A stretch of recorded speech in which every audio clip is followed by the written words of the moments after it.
परीक्षित ने ये नहीं कहा कि मेरी मुक्ति कैसे होगी, उन्होंने ये कहा कि जल्दी मरने वाले की मुक्ति कैसे होगी। पूरे संसार का जन कल्याण का प्रश्न पूछा है।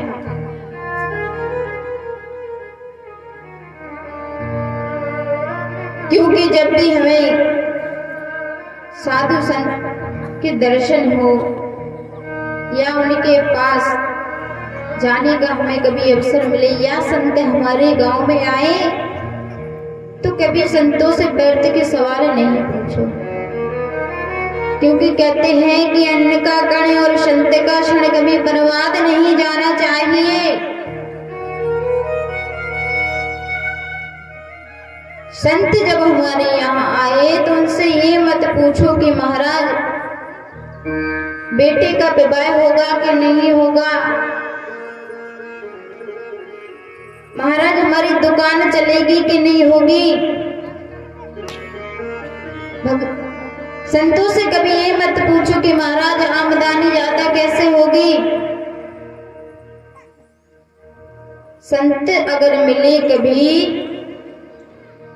तो एक ही प्रश्न पूछो कि भगवान के चरणों में हमारी प्रीति होगी कि नहीं होगी, हमें भगवान की प्राप्ति कैसे होगी।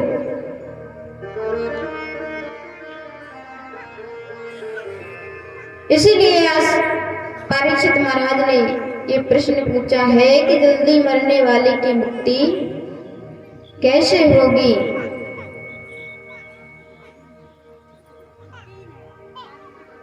श्री सुखदेव जी महाराज कहते हैं कि हे परीक्षित, मैं बड़ा प्रसन्न हूं आपसे, आपने पूरे जन कल्याण का प्रश्न पूछा है।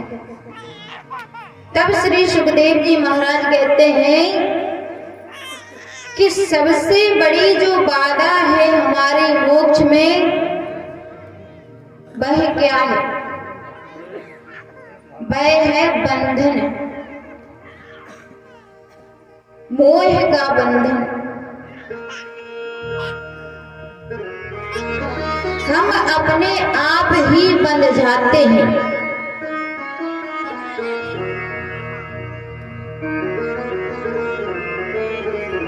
हम अपने आप ही रिश्तों में बंध जाते हैं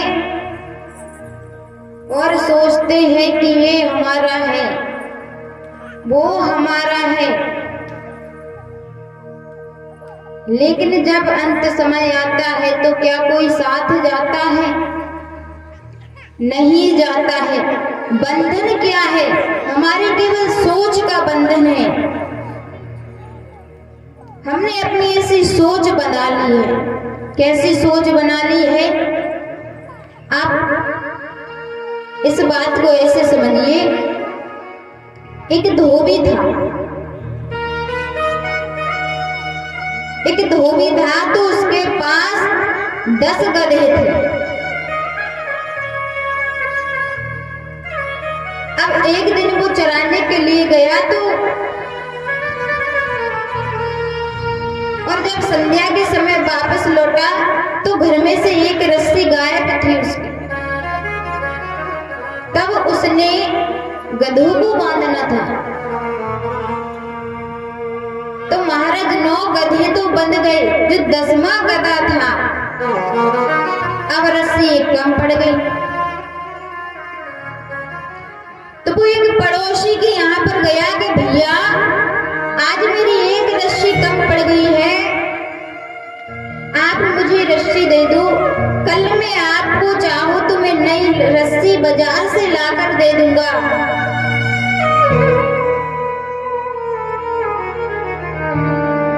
तो वो कहता है कि रस्सी तो हमारे पास है नहीं, आप ये काम करना, जैसे आप गधे को प्रतिदिन बांधते थे आज गधे को आप वैसे ही बांध देना। बोले रस्सी तो है ही नहीं। तो उस व्यक्ति ने कहा कि ये पता तो हम और आपको है, वो उस गधे को तो पता है ही नहीं कि रस्सी है कि है ही नहीं है।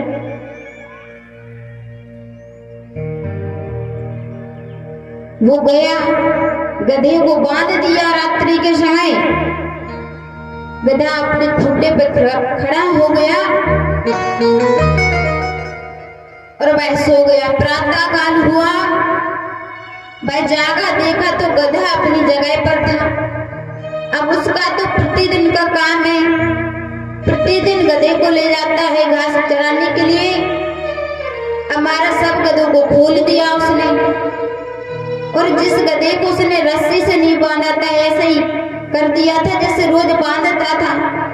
अब उस गधे में वो डंडा मारने लगा, और जैसे उसमें डंडा मारे वो गधा चलने का नाम ही ना ले।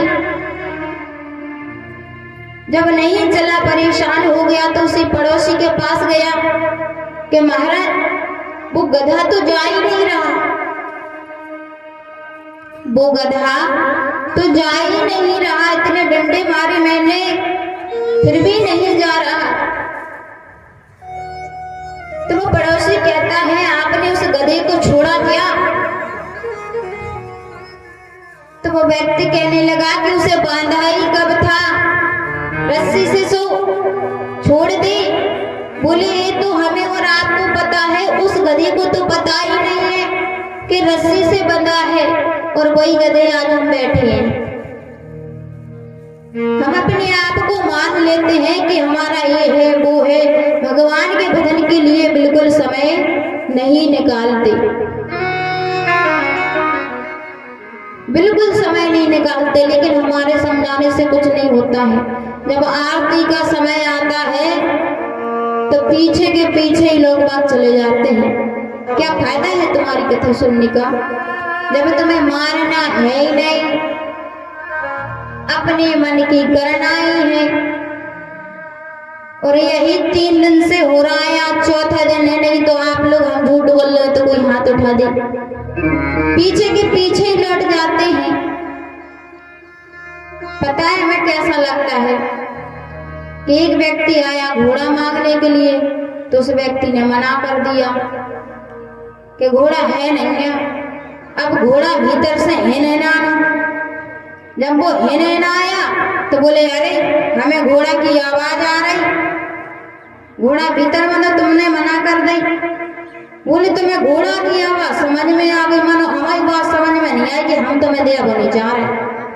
और ऐसा ही हाल लग रहा हो हमें आप लोगों को कि हम कह तो है रहे, लेकिन आप लोग मानना नहीं चाहते।